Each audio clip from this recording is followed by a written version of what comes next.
स्वस्ति श्री राधा कृष्ण चरण कमलेभ्यो नमः।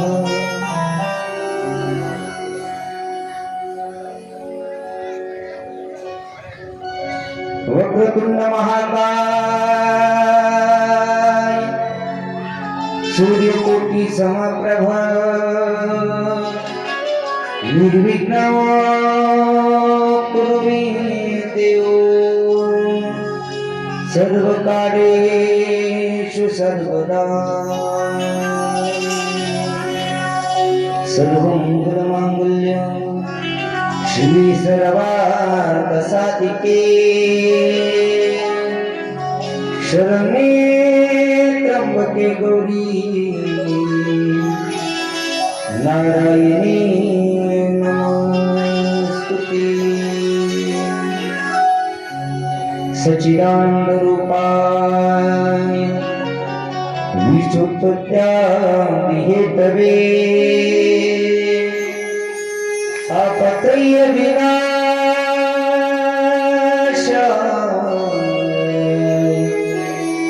श्री कृष्णाय यं प्रवचन्तमनुपेतमपेतगोच्यं द्वैपायनो विरहकातर अजुहा पुत्रेति तन्मयतया तरो विनेदो तं सर्वभूतं हृदयं मुनिमानतोऽस्मि। जीति जगति माया यस्य कायादवस्ते वचन रचन में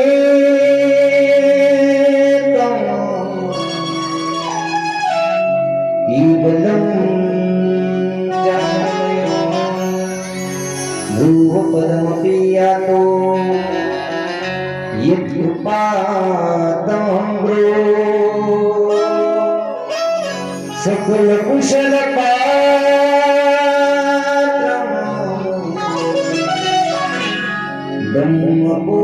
ब्रह्मपुत्रनता जय जय श्री राधा जय जय नवल किशोर जगवती चित्त प्रभु जय जय मां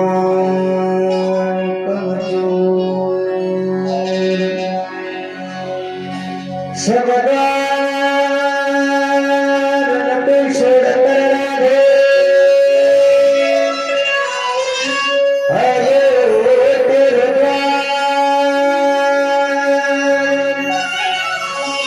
विषभा की लाडली मेरी ओ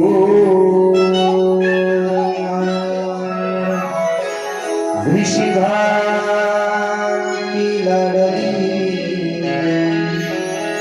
मेरी ओर आइए हनुमंत विराजिए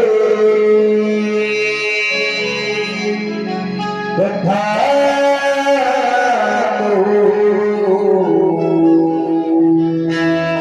मति अनुसार प्रेम सहित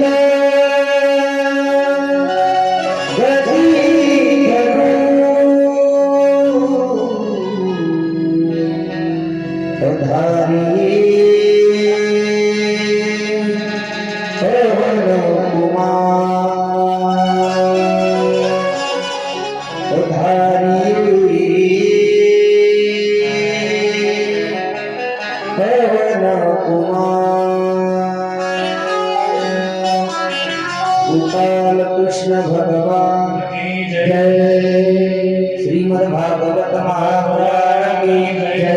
कृष्ण कन्हैया लाल की जय। जय जय श्री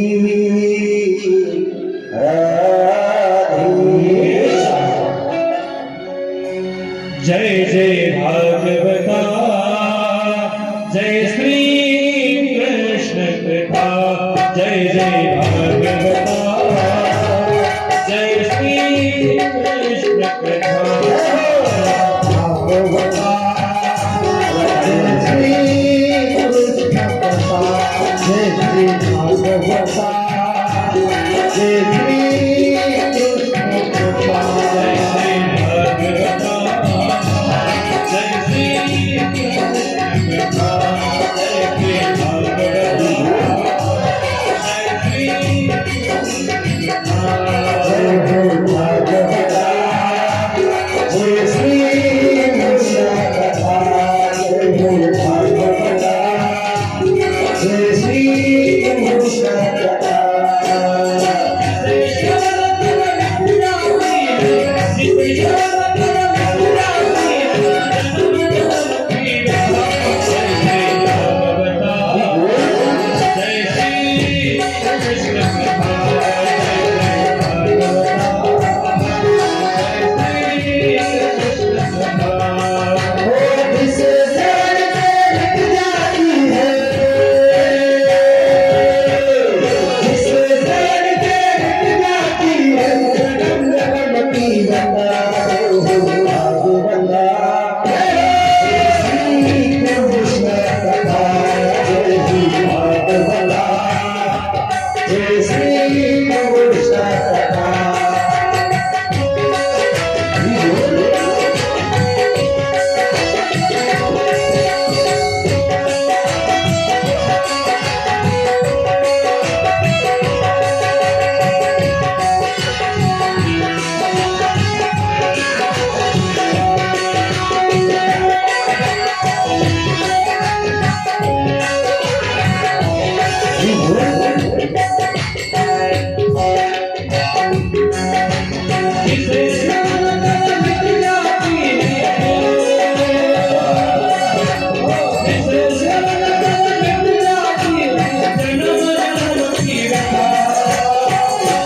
जय श्री भागवता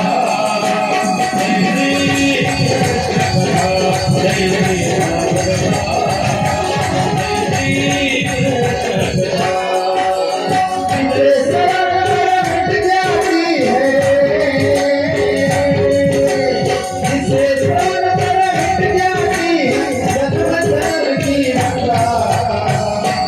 जय जय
अकारण करुणा वर्णाले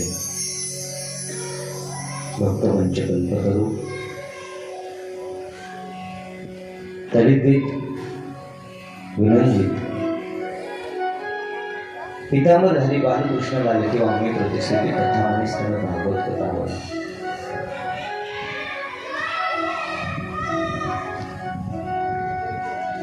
जीवाला 7च दिवसात मुक्ती मिळवून देणारं मोक्ष मिळवून देणारं शास्त्र म्हणजे श्रीमद भागवत शास्त्र बोले. इस जीव को संसार रूपी सागर से निकाल कर मेरे कन्हैया के चरण को में स्थित करने वाली कथा आणि श्रीमद भागवत कथा आपण त्या कथेचा सादर होत असलेला हा पंचम दिवस. नैमिषारण्य नावाचं क्षेत्र आहे. त्या नैमिषारण्य नावाच्या क्षेत्रामध्ये 88,000 ऋषी आसनाचं बसून सूत मोबाईल कथेचं वर्णन करत आहे. तीच कथा राजा परीक्षितला शुकदेव भगवान सांगताय. राजाच्या जीवनातला 5वा दिवस उजळला. स्नान संध्या विधी केली. शुकदेवांच्या समोर आला. शुकदेवांच्या चरणावरती साष्टांग दंडवत परिपात केला आणि राजा अत्यंत आनंदित होऊन शुकदेव भगवान त्याला प्रश्न करतोय, महोदय, काल आपण अखिल कोटी ब्रह्मांड मालक भगवान श्रीकृष्ण परमात्म्याच्या भगवंताच्या अनेक अशा लीलेविषयी भाष्य केलं. देवाच्या अनेक अवताराविषयी चिंतन तुम्ही आम्हाला सांगितलं. देव किती कृपाळू आहे, देव किती दयाळू आहे. त्याच्या इतका कृपाळू, त्याच्या इतका दयाळू हे जगामध्ये दुसरा कोणी नाही मिळाला. कनवाळू कृपाळू दिना लागे उद्धरण. एवढा कृपाळू येतो देव की आपल्या भक्तांसाठी काहीही देतो. ध्रुव बाळानं त्याच्या पिताजीची मांडी मागितली तर त्याला आढळभर दिला. उपबंधन वाटीभर दूध मागितलं तर त्याला शिराचा सागर दिला. अनुसया मातेनं पाठीवरतीपणाचा धर्म पाळल्यानंतर देवान अखिल कोटी ब्रह्मांडाच्या मालकांना 3 जणांना सुद्धा ब्रह्मा विष्णू महेश यांना त्यांच्या घरी यावं लागलं आणि शेवटी अंश रूपाने त्यांच्या जवळ आयुष्यभर राहून त्यांची कीर्ती अजरावर केली. त्याचबरोबर वामन भगवंताची कथा आपण पाहिली. जो राजा बली अत्यंत दानशूर होता, पण त्या दानशूरपणामुळे जगामध्ये त्याची कीर्ती झाली, अजरामर झाली. नवे नवे देवाला त्याच्या दारात मागायला यावं लागलं. आम्ही नेहमी सांगतो, देवानं तुम्हा आम्हाला दिलंय ना बाबा, तर देवासाठी थोडंचा देत जा. देवासाठी दिल्यानं कधी काही कमी पडत नाही हो. माणसं देवाच्या कार्यातच विचार करतात. थोडीशी पट्टी जास्त केली की माणसं म्हणतात एवढे पट्टी जास्त केली. आणि जेवायला मात्र 4 टाइम सगळ्या पाहुण्या रावड्या नातेवाईक सगळे ठेवून गेले.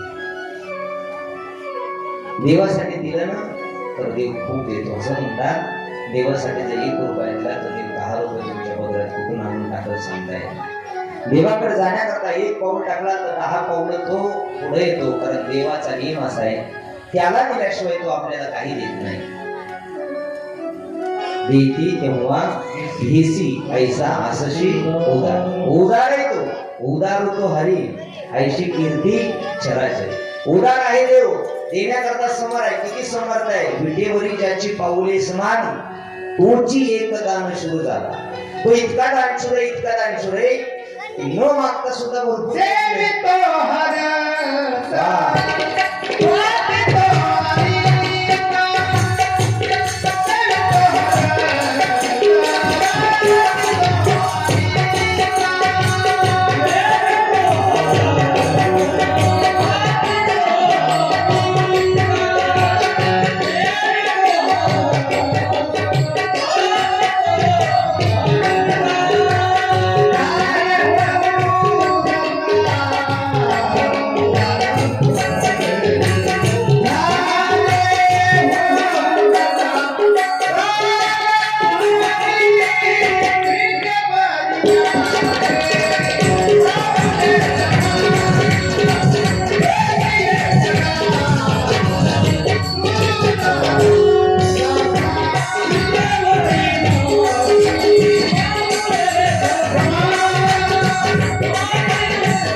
कीर्तिवान आहे.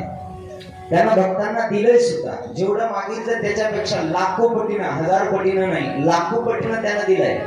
पण त्यांचा इतिहास जर आपण बारकाईनं पाहिला, त्यांचं चिंतन जर आपण केलं तर आपल्या लक्षात येईल की अगोदर त्यानं त्यांच्याकडून काहीतरी घेतलंय आणि नंतर दिलंय. त्याला काही न देता तो देव कधीच आतापर्यंत ऐतिहासिक कोणालाच त्यानं काही दिलं नाही. सुदाम देवाकडून अगोदर एक मूठ पोहे त्यानं घेतले, नंतर गाव सोडण्यात आले. तसे या जगाच्या पाठीवर देवासाठी काहीतरी द्या आणि मग देवाकडे अपेक्षा करा. आपण जातो देवासाठी देण्याकरता, पण कधी ज्या संसारात कोणत्याच गोष्टी कामाला येत नाही ते लोक देवाकडे देतात आणि मग देवाला म्हणतात ही घे देवा तुला. तुमच्या करोडीत एक जण मुलगा होत नव्हता, माझ्याकडे आली गणपतीमध्ये गेल्या वर्षी. गणपतीमध्ये आल्याच्या नंतर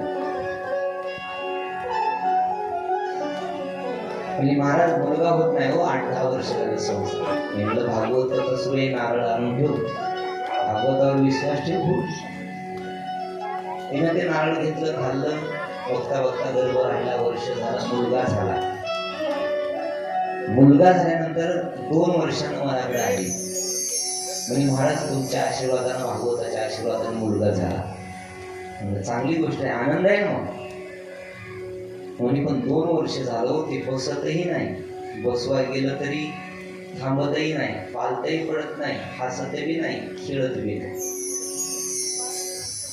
काय भक्ती केली होती, काय नाही. गणपतीत कथा होती, बोलण्याला गणपती मंदिर मोठं, रोज तिथं जायचे. 2 डझन 4 डझन जसे मला केळं घेऊन वाटते तेवढे केळं घ्यायचे आणि वाटायचे.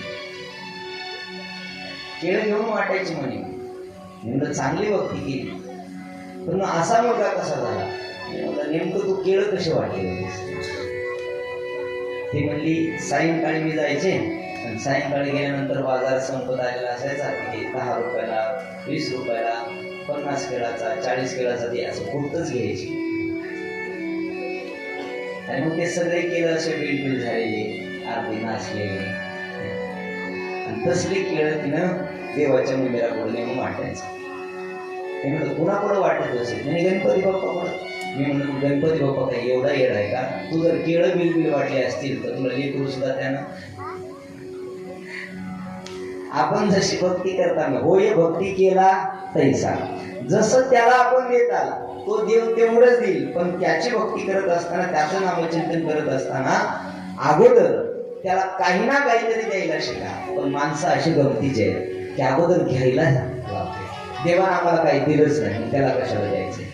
त्याचाच नियम असा आहे की तुम्ही त्याला काहीतरी दिल्याशिवाय तो कधी देत नाही. राजा परीक्षितीला शुकदेव भगवान सांगतात, बली राजाच्या दरबारामध्ये भगवान गेला, पण भगवंतानं त्याला अगोदर मागितल्यानंतर त्याची कीर्ती एवढी अजरामर केली. आणि शेवटी आता हे 7वं मनवंतर सुरू झाल्यानंतर 8व्या मनवंतरातला इंद्र, त्यावेळेस तुम्ही असाल का नाही माहिती, मी असाल का नाही माहिती नाही, भागवत असं सांगतो त्यावेळेस 8वं मनवंतर सुरू होईल. त्यावेळेस 8व्या मनवंतरातला इंद्र हा राजा बळी असेल. आणि मग आपण जे म्हणतो ना बळीचं राज्य आलं पाहिजे, बळीचं राज्य आलं पाहिजे, त्यावेळेस मात्र शेतकऱ्यांचं बळीचं राज्य येणारच आहे, त्याच्यामध्ये संशय नाही. देवही असला तरी बळीच्या दरबारामध्ये मागण्या करता गेला, आणि मागण्या करता गेल्यानंतर त्याला असं वाटलं की अखिल कोटी ब्रह्मांडाचा मालकाचा उदारता, त्याचं चिंतन करत असताना तो एवढा कृपाळू आहे. प्रत्येक ऋषी मुनी तपी संन्यासी या प्रत्येक महात्म्यानं त्याचं चिंतन अगोदर राजाला आनंद वाटला. वामनाची कथा, समुद्र मंथनाची कथा सांगितली, नरसिंह भगवंताचा अवतारही सांगितला, आणि 9व्या स्कंदामध्ये प्रभू रामचंद्राचे चरित्र येतात. प्रभू रामचंद्राचं सुंदर असं चरित्र सांगितलं. सूर्यवंश आणि चंद्रवंशी धन्य बघतो. सूर्यवंशामध्ये प्रभू रामचंद्राचा जन्म झाला आणि चंद्रवंशामध्ये भगवान श्रीकृष्ण परमात्माचा जन्म झाला. सूर्यवंशामध्ये खटवांग नावाचा राजा झाला, ज्याच्याकरता एकता असं ओरडा खटवांग राय असं. हा एवढा भाग्यवान ठरला की त्यांना देव प्राप्तीसाठी काही ठिकाणी तर फक्त 45 मिनिटं म्हणजे पाऊण तासच, पण नाथबाबांनी 1 तास सांगितलं. 1 तास ओलांडताना 1 तासामध्ये देव प्राप्त करून घेतला. ऐका बरं, 100 वर्षाचं आयुष्य तुम्हाला आम्हाला मिळालंय. लोक म्हणतात या 100 वर्षाच्या आयुष्यामध्ये आतापर्यंत आमचे 50 वर्ष तर गेले, आता राहिले 50. ते बी 50 कोणी 100 जगत नाही. 70-80 लाच लय झाला 80-85. आणि इथून पुढे राहिलेला आम्हीच तरी आता तरी देवाच्या नामचिंतनात घालवा. बरबी झाले या जीवरी नाही पडिलो मृत्यूचे आहारी वाचून आलो येथावरी उरले ते हरी तुम्हा समर्पण उरले ते हरी तुम्हा समर्पण. बरं झालं की आतापर्यंत इथपर्यंत आलो. माहिती नाही कधी जाईल, पण तुझ्या कृपेनं आतापर्यंत वाचलो ना देवा. तर एक काम कर, इथून पुढचा विषय आम्ही परमार्थामध्ये घालू. जेवढं होईल तेवढं तरी आमच्याकडून नामचिंतन करू. एवढंच करावं तेवढंच करावं असा देवाचा कधी आग्रह नाही. खटवांग नावाचा राजानं 1 तासामध्ये देव मिळवून घेतला. त्या खटवांग राजाच्या वंशामध्ये प्रभू रामचंद्राचा जन्म झाला आणि त्याच प्रभू रामचंद्राचा आदर आतिथ्य स्वागत आपण काल पाहिलंय. जगानं ज्या देवाला डोक्यावर घ्यावा असा एकच देव, ज्याची कीर्ती एवढी आदरावर झाली. रामायण हे प्रत्येकाच्या घरामध्ये असलं पाहिजे. रामायण हे प्रत्येकाला पाठ आहे, पण रामायण आपण डोक्यातच ठेवलं, वागणुकीमध्ये आणलं नाही. रामायण डोक्यात ठेवण्यापुरतं नाही आहे. रामायण हे वागण्यासाठी आहे. ज्याला चांगलं जगायचंय त्याला रामायण ऐकलं पाहिजे, रामायणासारखं वागलं पाहिजे. रामायणाच्या प्रत्येक पात्रामध्ये जगाचं कल्याण आहे. प्रत्येक पात्रामध्ये संसारातले आलेल्या माणसाचं जीवात्म्याचं उदाहरण आहे. त्यानं कसं राहायला पाहिजे आपल्या परिवारात, आपल्या प्रजेसोबत, आपल्या मुलासोबत, आपल्या पत्नीसोबत, आपल्या भावासोबत कसं राहावं हे प्रत्येकाचं रामायण शिकवतो. रामायण त्या शबरी मातेने सुद्धा किती पुण्य केलं असेल. त्यातील कोटी ब्रह्मांडाचा मालक तिच्या घरी यायचा. मेरी झोपड़ी के भाग आज खुल जाएंगे राम आएंगे.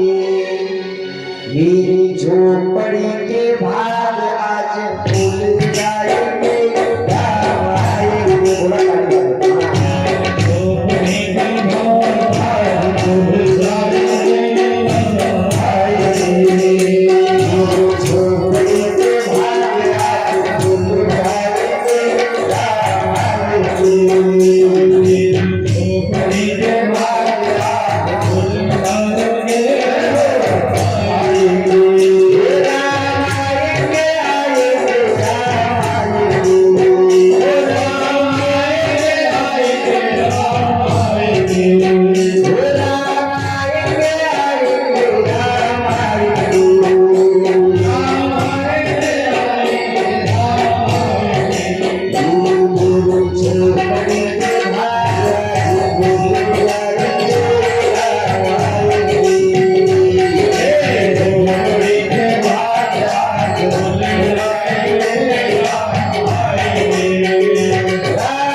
रामचंद्र भगवान की जय.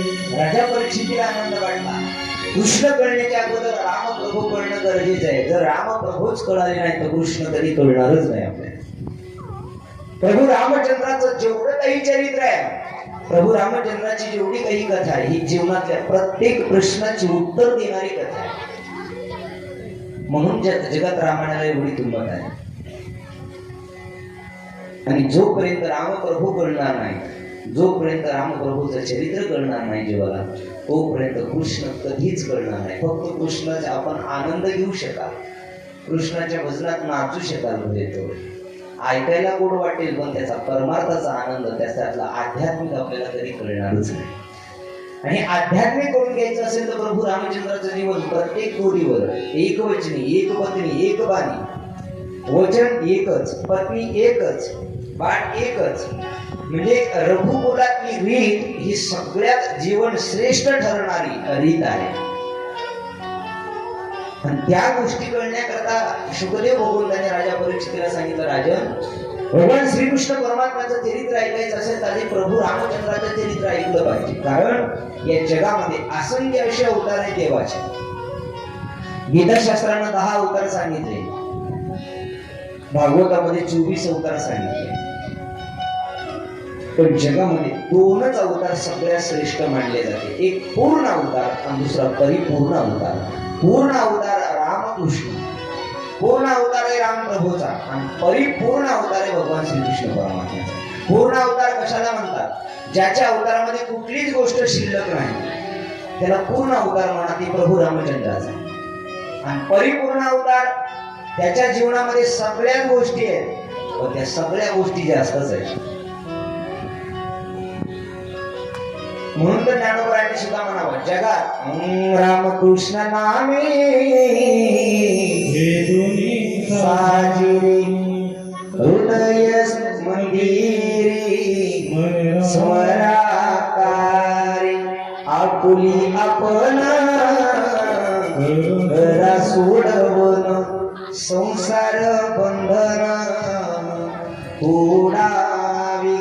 2 प्रभूचे अवतार आहे. तुम्ही म्हणताल महाराज, 2च जर प्रभूचे अवतार चांगले, राम आणि कृष्ण, तर मग पांडुरंगाचं भजन आपल्याला मंत्र आहे, राम कृष्ण हरी जय जय, राम कृष्ण हरी, राम कृष्ण हरी जय जय, राम कृष्ण हरी. 3 देवाचे नाव आहे, राम कृष्ण हरी. मग हा हरी कोणता? तर महाराज ज्ञानोबरायाने सांगितलं, तो हा विठ्ठल बरवा, तो हा माधव बरवा. कोणता विठ्ठल? पंढरपुरातला विठ्ठल तोच आहे, आणि माधव हा एकच आहे, वेगळे अजिबात नाही. तो अखिल कोटी ब्रह्मांडाचा मालक म्हणजे गोपाळ कृष्ण परमात्मा कन्हैया, तो हा एकच आहे. म्हणून राम कृष्ण हरी. हा हरी अवतार कधी झाला? तर ज्या वेळेस गजेंद्राला मोक्ष द्यायचा होता, आणि गजेंद्रानं आवाज दिला, जो कोणी असेल या ब्रह्मांडाचा चालक मालक, त्यानं यावं आणि माझं जर उद्धार करावा, मला या काळाच्या रूपातून सुटका करावी. त्यावेळेस अखिल कोटी ब्रह्मांडाच्या मालकानं हरी नावाचा अवतार धारण केला. पण तोच हरी आज पंढरपूरला म्हणल्या जातं. थोडक्यात सोपं नाव आहे श्री हरी. म्हणजे श्रीहरी अखिल कोटी ब्रह्मांड नायक पंढरपूरचा पांडुरंग परमात्मा. देवाला मिळवायचं असेल तर देव खूप सोपा आहे. रामप्रभूचं चरित्र सांगितलं, आणि रामप्रभूचं चरित्र सांगितल्यानंतर आनंद वाटला. आणि आनंदाच्या भरामध्ये राजा परीक्षितीला शुकदेव भगवान सांगतात, राजन, अखिल कोटी ब्रह्मांडाचा मालक द्वापार युगामध्ये वसुदेव आणि देवकीच्या पोटी प्रगट झाला, आणि त्याच्यानंतर तो तिथं राहिला नाही. आपण काल पाहिलं की अखिल कोटी ब्रह्मांडाचा मालक मध्यरात्री 12 वाजता कारागृहामध्ये प्रगट झाला, आणि कारागृहामध्ये प्रगट झाल्याबरोबर आपल्या बाबाला सूचना दिली, बाबा मला इथं ठेवू नका, कुठे घेऊन जा, नंदाच्या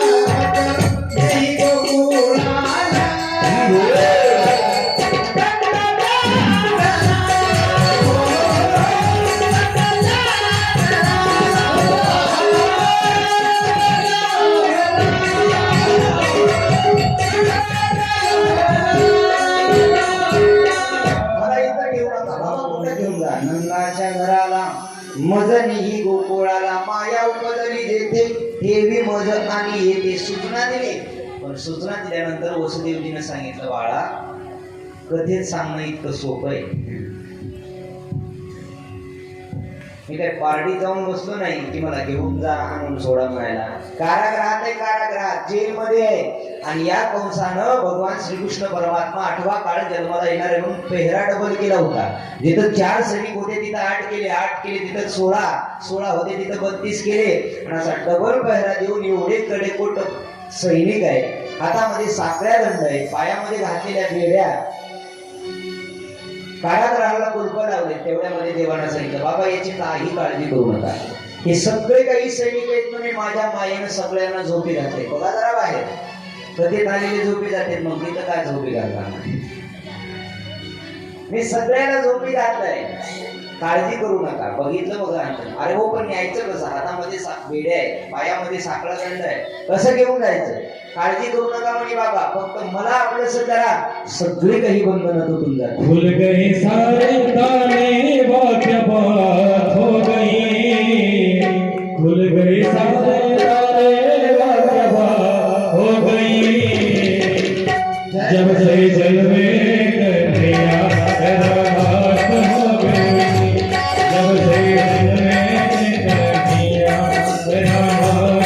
गई, जब से जल में कन्हैया रात हो गई.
करामात हो गई. करामात म्हणजे चमत्कार झाला. कोणता? उजळीला कमळापती पायीची बंधने गळती. देवाला आपलंस केलं, खुल गए सारे ताले, वाह क्या बात हो गई.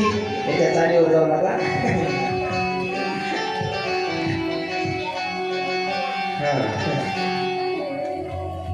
चमत्कार घडला. अखिल कोटी ब्रह्मांडाच्या मालकाने सगळे काही कुलप उघडली. बघता बघता टोपली मायेनं निर्माण केली आणि सांगितलेल्या सूचनेप्रमाणे वसुदेवजीने भगवान श्रीकृष्ण परमात्म्याला टोपलीमध्ये टाकलं. मध्यरात्रीची वेळ झाली होती. बघता बघता 2 वाजले होते आणि 2च्या सुमारामध्ये भगवान श्रीकृष्ण परमात्म्याने घेऊन वसुदेवजी मथुरा नगरीच्या बाहेर गोकुळाकडे जाण्याकरता निघाले. जात असताना रात्रीची वेळ होती. श्रावणाचा महिना होता. मंद मंद पाऊस पडत होता. यमुना मैयाच्या जवळ आले. यमुना मैयाला पूर भरपूर आला होता आणि यमुना मैयाच्या पाण्यातून जात असताना वसुदेवजीने आपल्या प्राणाचा विचार केला नाही. काही लोक म्हणतात आमचा बाप आमच्यासाठी काय करतो. त्यांनी प्रत्येकानं 2 देवाच्या बापाचे दृष्टांत उदाहरण लक्षात ठेवायचं. एक प्रभू रामचंद्राचा बाप असा झाला की पुत्राच्या वियोगानं मेला आणि 2 नंबरचा बाप वसुदेवजी असे झाले की आपल्या जीवाची पर्वा न करता आपला मुलगा वाचला पाहिजे याच्याकरता मध्यरात्रीच्या वेळी यमुना मैयामध्ये प्रवेश केला. पाणी छातीत कमरेत तोंडात पाणी जायला लागलं, पण आपल्या प्राणाचा विचार न करता वसुदेवाची एवढी धारणा होती की माझा मुलगा वाचला पाहिजे. काही केलं माझा मुलगा वाचला पाहिजे. आताची मुलं असं सहज बोलून जातात की आमच्या बापानं आमच्यासाठी काय केलं. ऐका गड्या, जीवनामध्ये सगळ्यात मोठा जर कोण असेल तर त्याला बाप असं म्हणतात आणि तो बाप मुलासाठी खूप कष्ट करतो. हाडाची काढ करत, रक्ताचं पाणी करत, दिवसाची रात्र करत, रात्रीचा दिवस करत, गाभाड कष्ट करून त्या एकच पोराची इच्छा, त्या बापाची इच्छा असते की माझ्या पोराला पुरवल. स्वतः फाटके कपडे घालेल तो बाप, पण माझ्या पोराला नवीन कपडे आणून देण्याची इच्छा फक्त जगाच्या पाठीवर बापावर असते बघा. तो बाप इतका मोठा आहे ना जगामध्ये, आयुष्यभराची सगळी काही संपत्ती, सगळी काही इस्टेट, सगळी काही जमीन जायदाद एका क्षणार्धामध्ये आपल्या पोराच्या नावावर करून घेणारा फक्त जगाच्या पाठीवर बाप असतो. काही लोक म्हणतात आमच्या बापानं आमच्यासाठी काही दिलं नाही.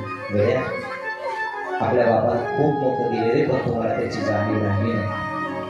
गल्ली ते दिल्लीपर्यंत प्रत्येकाला असं वाटतं मी मोठं झालो पाहिजे, मी मोठं झालो पाहिजे. माझ्यापेक्षा गावातला, गल्लीतला, तालुक्यातला कुठलाच माणूस मोठा झाला नाही पाहिजे असं प्रत्येकाला वाटतंय. पण जगाच्या पाठीवर एकच असा माणूस आहे, रात्रंदिवस कष्ट करणारा, हाडाचं काढे रक्ताचं पाणी करणारा एकच माणूस आहे की त्याची प्राणपणाला इच्छा असते की माझ्यापेक्षा माझं पोरगं मोठं झालं पाहिजे. त्याला बाप असं म्हणतात, त्याला बाप असं म्हणतात. ऐका, एखाद्या वेळेस आई गेली ना तर आईची जागा मावशी घेते. माय म्हणावी आणि मावशी घेते आईची जागा मावशी. पण बाप जर जीवनातला निघून गेला ना तर देवाला सुद्धा बापाची जागा घेता येत नाही. बाप इतका मोठा. बाप स्वाभिमानी बाळा, बाप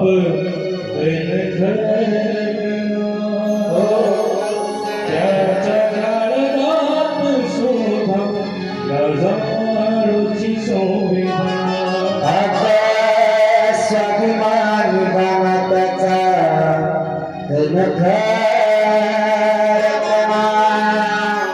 त्याच्या हृदयात सुद्धा लाजाळूची संवेदना. त्याची पहाडाची छाती, त्याचे हृदय गुलाब, त्याच्या घामाच्या थेंबाला हिऱ्या मोत्याचा रुबाब. बाप दिलवार ढाल, बाप प्रेमती मशाल, बाप जागतो म्हणून झोपते उशाल. बाप घराचा पाया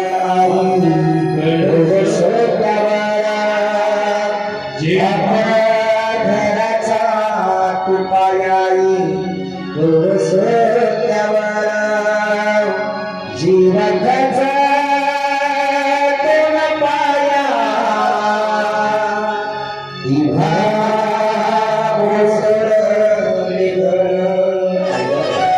आयुष्यभरात कधीच न रडणारा बाप 2 वेळा वेळा रडत असतो रे. या समाजाला बापाला कधी रडल्याचं पाहिलं नाही. पुरुष मंडळ माता माऊल्या रडून मोकळं करतात अंतःकरण, पण या बापाला कधी समाजात रडता येत नाही. त्याला वाटतं मी जर चार चौघात रडलो तर लोक काय म्हणतील, माझ्या परिवाराला लोक काय म्हणून बघतील. म्हणून तो बाप कधी समाजामध्ये रडलेला पाहिला नाही. की आपला बाप आपण रडलेला पाहायचा असेल ना तर ज्या ठिकाणी बाप झोपतो ना त्या ठिकाणी जा, त्या बाजूवर जा, त्याच्या बाच्या डोक्याखालची उशी जर ओली लागली तर असं ओळखा की त्या दिवशी बाप आपला ढसा ढसा रडला.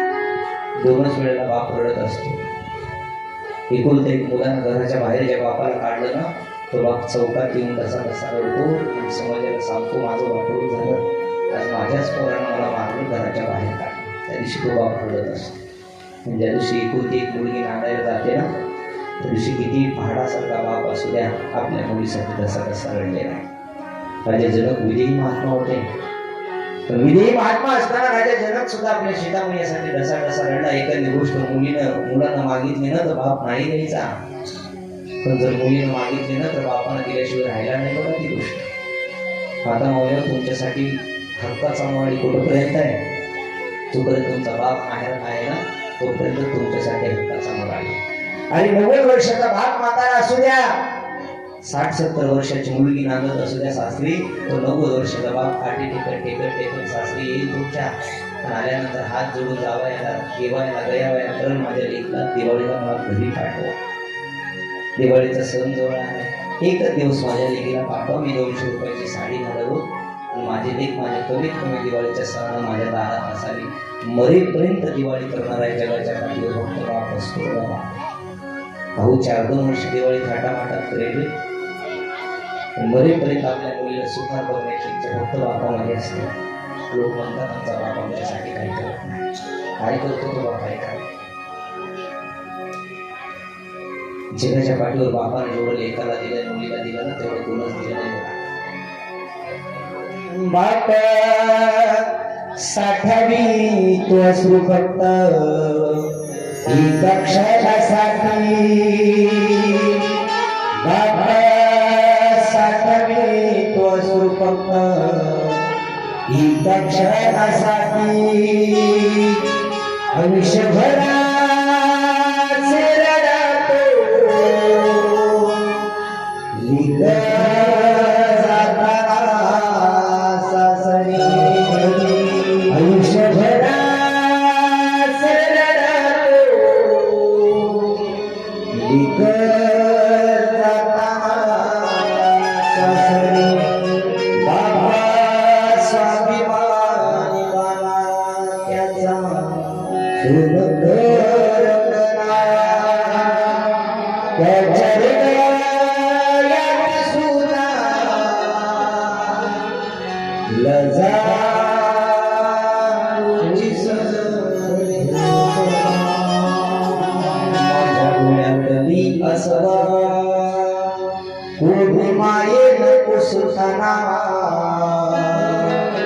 माझ्या डोळ्यातली असवा कोणी मायेन पुसताना, उडी भूत काढत तोया गोष्ट बापाची सांगताना. काय केले आपल्या बापानं आपल्यासाठी ऐका. त्याच्या फाटक्या सदऱ्याला किती ठिगळ जोडलेलं, उभ्या आयुष्याला त्याला कशी कातार लावली. माझ्या आयुष्याचं त्याला कसं भविष्य लिहिलं, उडी हुंद गाठ तोया गोष्ट बापाची सांगताना. ज्यावेळेस आपण लहान होतो बाप जर जेवाय बसला तर आपण रागत रागत बापाच्या ताटामध्ये पाय ठेवून त्याच्या मांडीवर बसलो रे. बापानं राग राग नाही केलं, त्याच्या हातातला घास घेतला आणि आपल्या लेकराच्या तोंडामध्ये घातलाय त्या बापाने. माझ्या इवल्या मुखाला भरविला घास कुटका, तूर बब कष्टात पण तरी मी सुखात. मला कसच होत या कोणी बाबा म्हणताना, उरी उडी हुंद गादात तोया गोष्ट बापाची सांगताना माझ्या डोळ्यातली असवा कोणी मायेन पुसताना उडी हुंद गादात तोया गोष्ट बापाची सांगताना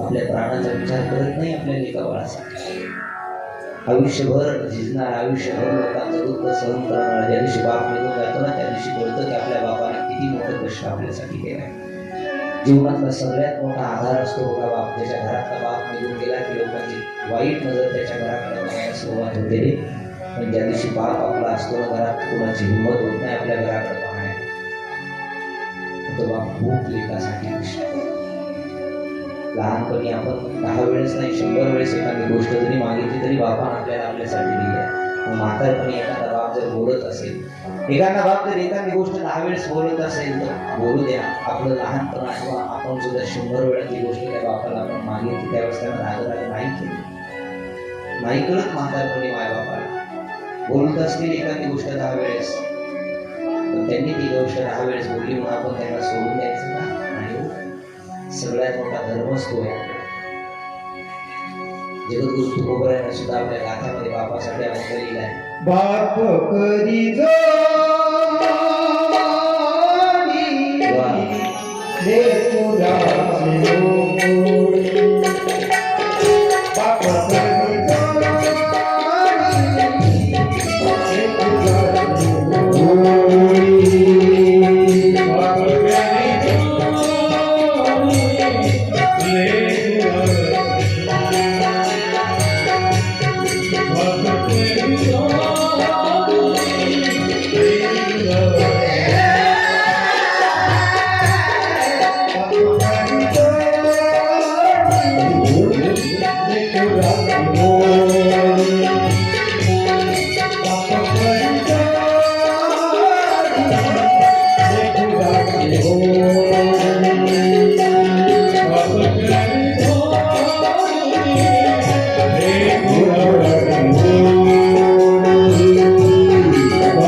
जो आपल्या प्राणांचा विचार न करता येवना मातीमध्ये प्रवेश केला पाणी तोंडात जायला लागलं जगाच्या मालकाला वाटलं आता बापाची जास्त परीक्षा घेऊ नये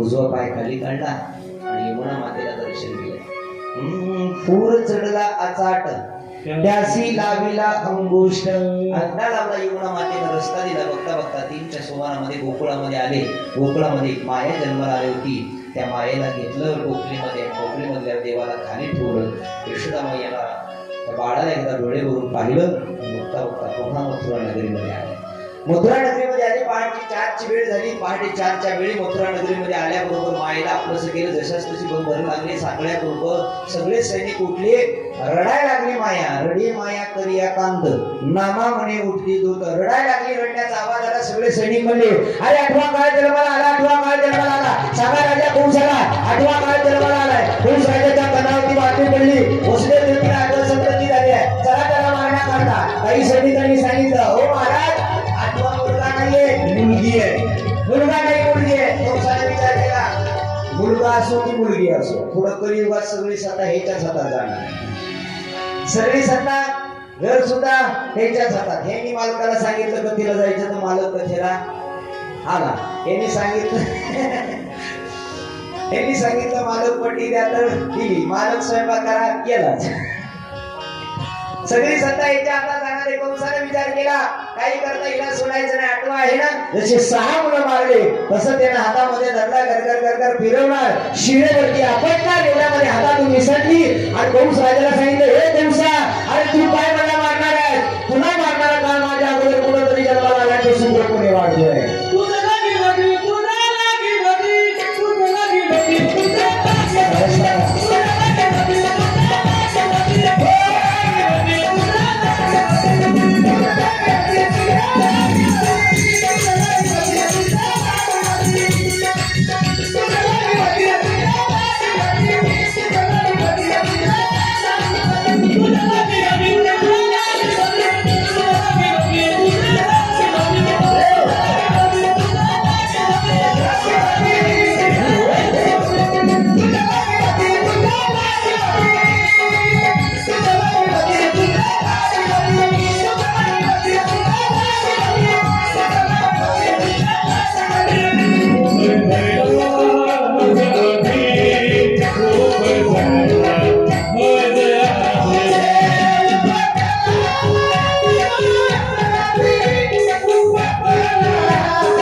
अरे तू काय मला मारणार आहेस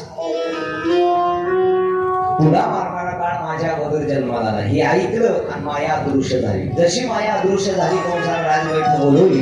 राजबैठकीत सांगितलं ऐका एवढे पहिला देऊन एवढे सैनिक करून 8 वर्षापासून मधली खाण्यात ठेवून काही उपयोग झाला नाही.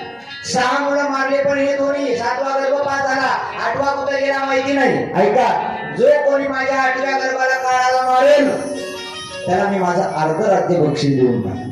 सगळे राक्षसी चर्चा करायला लागले. राक्षस म्हणायला लागले कोण मारायचं. जन्माला आल्याबरोबर एवढा ताकदवान कंसाच्या एवढ्या पहऱ्यातून जे पडून गेला तो काय कमी ताकदवान असेल का.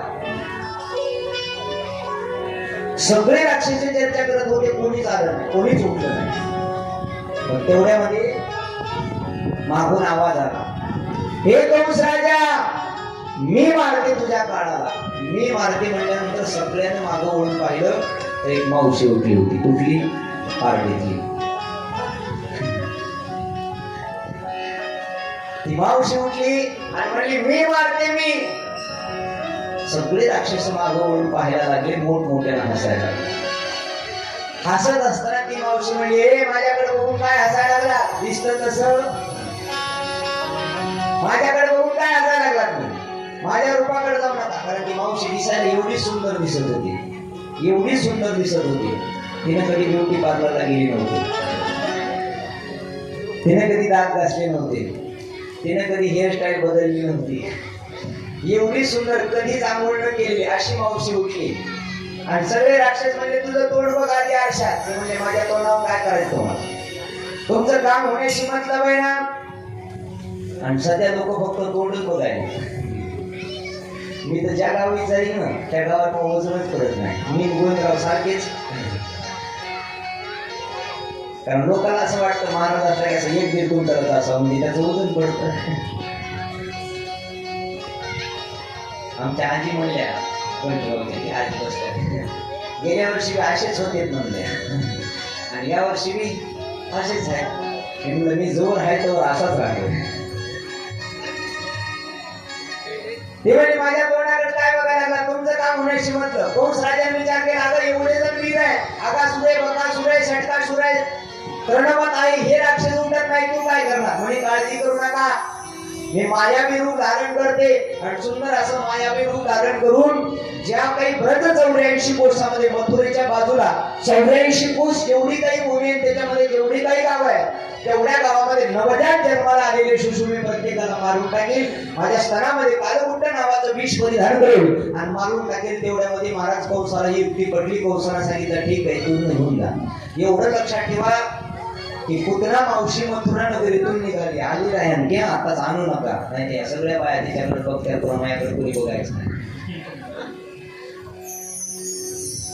इकडे गोकुळामध्ये पहाटे 4ची वेळ झाली आणि 4च्या वेळी नंद बाबा गायीची आहार काढण्याकरता उठले, गायीच्या गोठ्यामध्ये गेले. गायीच्या गोठ्यात गेले. गायीच्या गोठ्यात गेल्याच्या नंतर सुनंदा नावाची बहीण होती नंद बाबाची.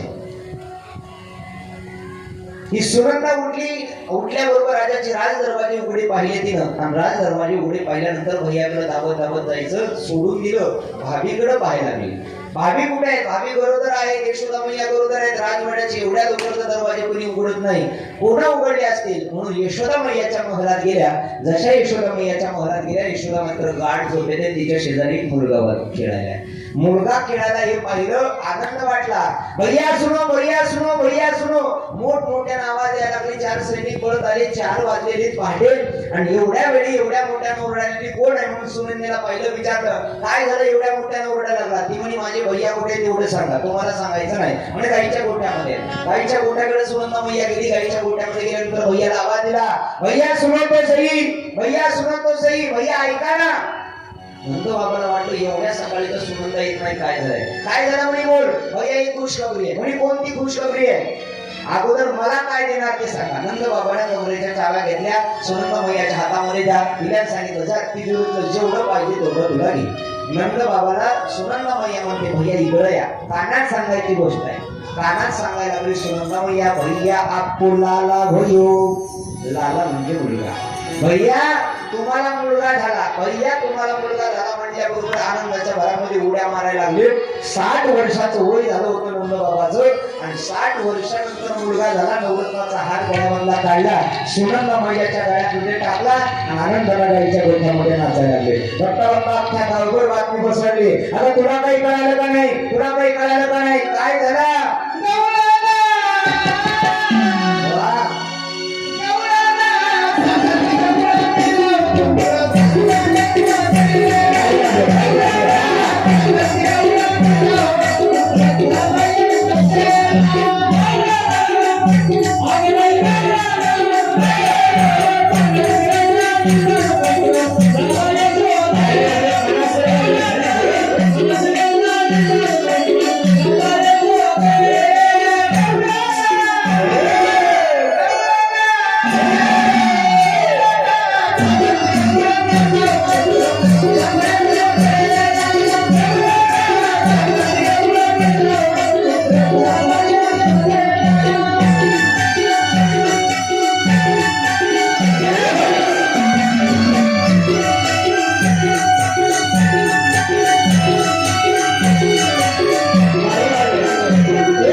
आणि ताली वाजवा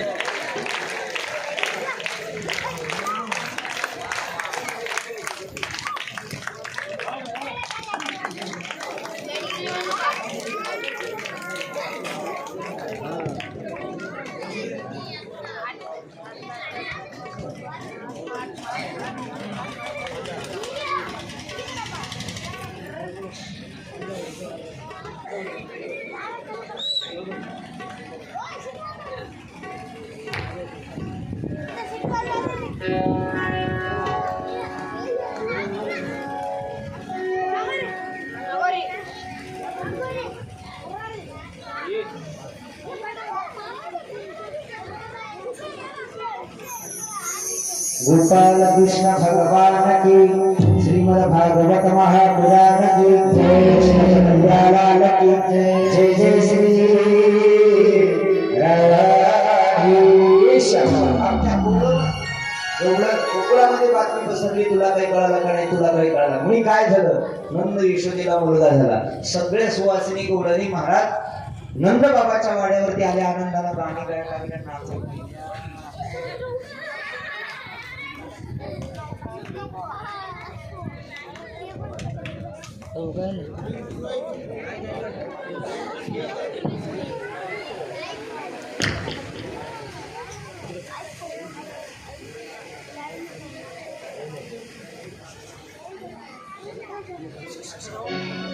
आनंदाने गाणे गायला लागले, नाचायला लागले. बघता बघता 6 दिवस लोटून गेले. ज्याला जे पाहिजे ते नंद बाबाने दान दिले. गाई दान दिले, वस्त्र दान दिले.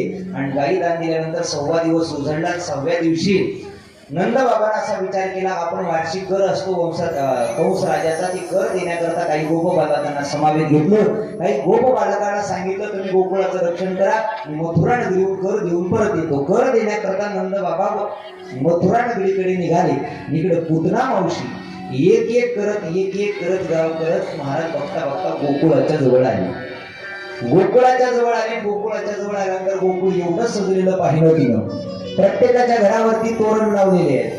प्रत्येकाच्या घरावरती तोरण यशोदा मैयाला, कृष्णाला राहणार काही गोतला जाणता.